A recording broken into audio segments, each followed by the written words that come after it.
The Second Amendment trifecta. Trump controls the White House, Republicans control the Senate, Republicans control the House of Representatives, and in theory, there are 6 Republican appointees to the U.S. Supreme Court, which means, in theory, the Second Amendment should do really, really well. But will it? Let's talk about it when we come back. Hey folks, I'm Mark Smith, host of the Four Boxes Down, a proud American gun owner, constitutional attorney, member of the United States Supreme Court Bar, and I'm proud to say the top voice of the Second Amendment at the 2025 Gundies Awards.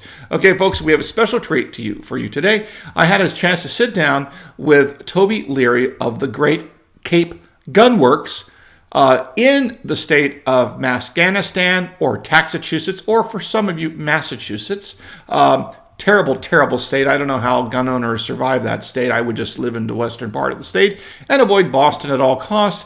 But again, that's not the world we now live in. Some people are still fighting the good fight in that state, and we wish them Godspeed. So I had a chance to talk to Toby about several things, including the fact that the U.S. Supreme Court is 6 Republican appointees, the future of the Republican Senate, the Republican House, and of course, President Trump, and what this might mean for the future of our Second Amendment. I think you might enjoy this conversation we had just recently out there at SHOT Show.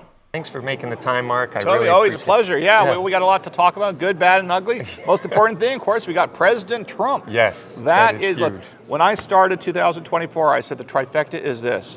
We get Donald Trump elected president, we get a Republican Senate so we can make sure we get our judicial nominees through, and then, of course, we get an AR-15 case before the U.S. Supreme Court. So we got 2 legs of the stool. We're almost at the trifecta. We just need Snope or Ocean State Tactical. It'll probably be Snope, not Ocean State Tactical is my guess, because of the procedural posture of the cases. We just need the Supreme Court to step up, show the fortitude, and get that done. And fingers crossed, we'll see how it's going. But that is the last thing we need for a huge, huge year for the Second Amendment. If they grant cert in Snope or Ocean State Tactical, we're going to win those cases. Right. I don't think there's any doubt about that. If the Supreme Court takes, when I teach people on the Four Boxes Diner, if the Supreme Court takes these cases, they're going to rule basically the way I articulate on the channel. So the issue is not, does John Roberts, does Justice Barrett, does Justice Kavanaugh, do they know the law? Do they know the right outcome? Do they know how this should work?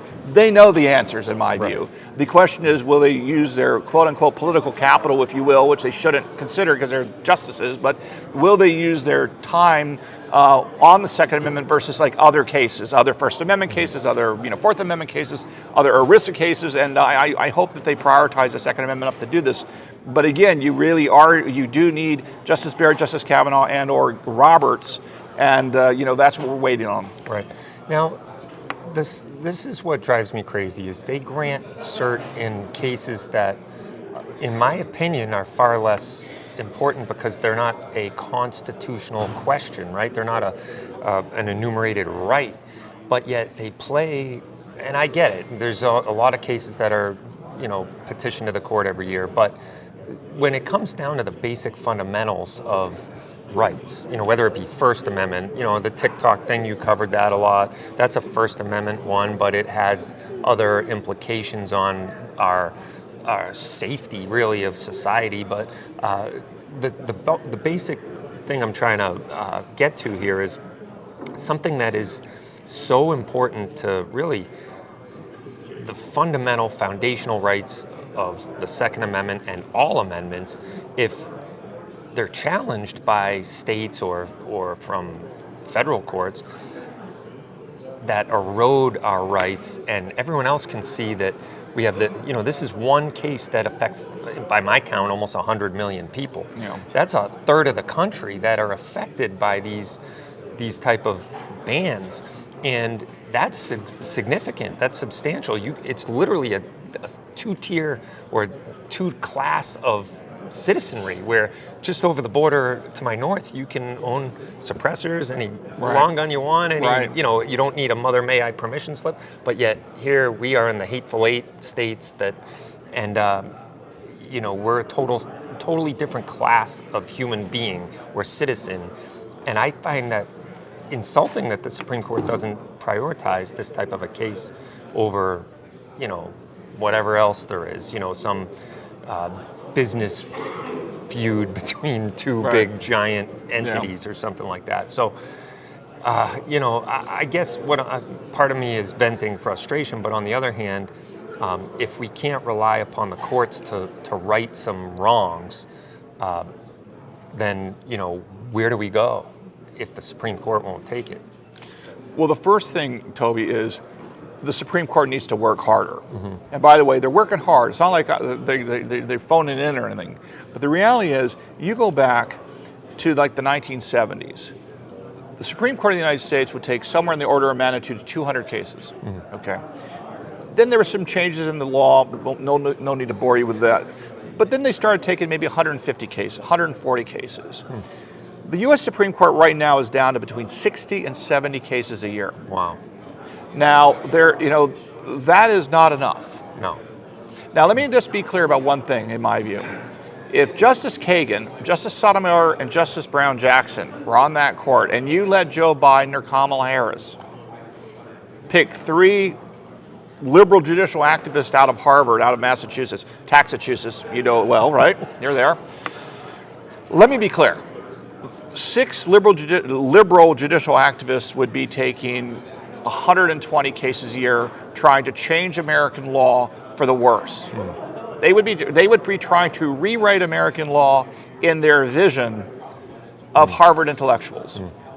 That's the harsh reality of it. Right. So here you have a situation where you really have 6 originalists that understand the importance of restoring the law to a place where it never should have left. Right. It's not just the Bill of Rights, including the First Amendment, the Second Amendment, religious freedoms. It's also the relationship between the states and the federal government. It's the size of the federal government and administrative agencies that have no basis in Article 1 of the U.S. Constitution. There's no basis for them in federal law to exist, and yet they're out there. And the first thing is, Toby, that the U.S. Supreme Court should take more cases. Right. We should not just take 60 or 70 cases. They should take another 30 or 40 cases. Remember, every Supreme Court case that's taken, every opinion written, has massive ripple effects across the country. Right. So that's the first thing. Because they should not be in a position where are we going to do another First Amendment case or another Second Amendment case or another immigration case. The answer is yes, you should take them all. Right. And when it comes to the Supreme Court, the reality is I think Chief Justice John Roberts is not as keen on Second Amendment issues. It's not that he's bad on the issue if he has to decide it. Right. He's been good on the issue Right. when he has to decide it. But the reality is, for whatever the reason is, I think Chief Justice John Roberts in the current court prioritize other things over the Second Amendment. And they probably feel they've done a lot. And they have. In fairness, the Bruin decision that says you have a right to carry guns in public for self-defense is a fantastic decision and has already made a big impact. Yeah. And we have seen more cases, as you know from the Four Box and Diner channel, Toby, you've seen it.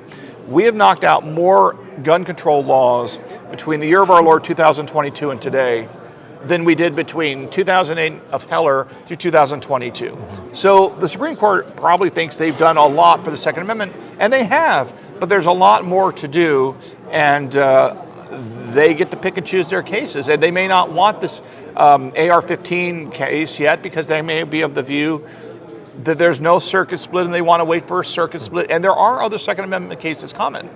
They are coming, they're going to get decided, and they're going to be decided in a very favorable way to the Second Amendment. That's the good news. Do I wish they were more aggressive? Yes, I do, especially on our issue. But the reality is, those justices, they have like 3,000 or 4,000 cases a year where people are saying, take my case. And they've got to winnow down those 3,000 or 4,000 cases to 70 cases, and they have all these institutional concerns of if we do this in this area of law, what does it mean for this area of law? Give you an example. Here's a great example that's going to come back to help us, I think, in the Trump world. So for the last 4 years, we've seen the U.S. Supreme Court kind of been very deferential to the federal government on cases. Like the bump stock case we won, the Cargill case we won. But if you look at the years leading up to that, the Supreme Court did not allow any lower courts to enjoin that, right? Same with Vanderstock. Some of these other cases, the Supreme Court basically, no, we're not going to let lower courts enjoin these likely unconstitutional laws. So for the last 4 years, we were upset about that. We're like, gosh darn it, why doesn't the Supreme Court stop these unconstitutional laws? Well, the answer is because they were establishing a baseline, a precedent, Toby. Yeah. So that lower courts cannot shut down national policy. And we were irritated about that for the last couple of years, 100%. But guess what? Now it's going to happen. Right. Some crazy judge in Hawaii today tries to enjoin some immigration policy of Donald Trump, not going to fly. So that's the sort of thing that the Supreme Court will think about. They'll be like, well, we have to set these precedents because we can't allow a Hawaii District Court judge or some Southern California judge to shut down Donald Trump when he's elected, if you know what I'm saying. Right. So sometimes these decisions we don't like today, in the long run, pay off big time in the fullness of time. And again, it's frustrating while we sit here and wait. I know it's frustrating for you and your friends in Massachusetts, and I don't blame you one bit because your constitutional rights are being violated every day as far as I'm concerned in these crazy blue states, including Massachusetts, Illinois, New Jersey, New York, California, Hawaii, and so on. Yeah, and so two things. One, who drives the bus on what's granted cert? Because from what I understood, you only need 4 justices to grant cert, but does the Chief Justice, is he able to steer that and kind of, direct it and say like, yeah, I know I got the 4, that would want to grant it, but we're not going to do that because we're going to go in this direction? I mean, I that's inside baseball that I have no idea, but I'm just wondering if you do. Well, the inside baseball is a general matter is this. I mean, every case is different and all. There's always dynamics going on, so it's hard to know the inside details if you're not there. With that said, I think we generally have a sense of how the process plays out. And usually the way a process plays out is a particular judge or justice, I should say, has an interest in a particular case. And they want to know 2 things. Something I emphasize on my channel, the 4 Boxes Diner. There's 2 things you always want to know about Supreme Court cases. Who wins and how do they win? They're equally important. In some ways, how they win is more important. Like Zaki Rahimi, as we know, was a terrible character involved in 5 shootings. He took his girlfriend's head and banged it against the dashboard and then shot at a witness. Not a great test case for the Second Amendment. So he lost that case to the Supreme Court, But if you look at the way the opinion was written, it was very favorable to us. It basically says you can be disarmed if you are found to be in court to be a danger to a third party. And even then, you can only be temporarily disarmed. Right. So that doesn't bode well for 18 U.S.C. 922 G1 and these lifetime bans on guns. That's a signal from the Supreme. That's an example where who wins is important, but is equally important is how they win. Right. So the reason why this ties into your question of when does the Supreme Court grant cert and what do they consider? A lot of times, if a justice is interested in a case, he or she will want to make sure that there's 5 votes to rule the way they like it to be ruled. And if they don't have 5 votes to rule that, Mark wins the case and we're going to rule in favor of Mark on Commerce Clause grounds, or we're going to rule in favor of Mark on this particular theory or this particular argument, it's not unusual for a justice to say, look, I don't want to get a precedent that's going to be bad for me. Right? So it doesn't make sense for like Justice Sotomayor, who doesn't like guns or the Second Amendment, to be pushing for Second Amendment cases where she's thinking she's going to be on the wrong side. Right. Like, why would she put, so part of it is, I think there is a little bit of horse trading discussions behind scene, like, do I have 5 votes locked in that says Toby's going to win this case in the U.S. Supreme Court and is going to win this case on Second Amendment grounds, and the rationale is going to be in common use by Americans for lawful purposes, and there's going to be a finding of blah, blah, blah. And if they cannot internally make sure they've got 5 or more votes on that kind of approach or on those answers, then a lot of justices will just be like, why do I want to risk bringing up a case that's actually going to backfire on me and create bad precedent? So I think there's a little bit of that going on. And, again, when you only take so many cases, they got to pick and choose, and there could be other considerations like, no, why don't we wait another year? The other thing that can be a factor, Toby, and I don't think this is a factor in the Snope or the Ocean State tactical case because there's excellent lawyers. Right. But the other consideration is, who are the lawyers? Do we know them? And the reason why it's so important is they want to make sure, the justices want to make 100% sure that they're going to make a good decision based on all the facts and law. Because remember, when they make a decision, it has a massive ripple effect. Yes. So the last thing they want is to, have some lawyer miss an argument or miss a law or miss a fact or do something wrong or forget an argument, and then the Supreme Court screws it up. So the Supreme Court relies heavily on the lawyering in these cases to trust them. And that's why we see an inordinate number of cases granted cert when the Solicitor General's office asks for it. Because the Solicitor General's office of the United States are former Supreme Court clerks, they're very elite lawyers, and very trustworthy and reliable. And the Supreme Court can kind of trust them to be like, well, if the SG says it's this, then it is this. they don't know every lawyer. So that's another factor they can play where they may be like, well, we like this case, we like this issue, but maybe the lawyer or the law firm or the party or the plaintiff or whatever it is not quite what we want. We're going to wait a year or two and get another similar case up with a different group of people. That's also considered. So these considerations all play a role in what each justice has to decide on whether or not to grant cert. So there you have it, folks. Hope you enjoyed today's talk about the Second Amendment trifecta in Washington, D.C. Make sure you follow us on X at Four Boxes Diner. Don't forget to subscribe to both YouTube and Rumble. And I look forward to talking to all of you again very, very soon here at the Four Boxes Diner. Orders up. Table 2A.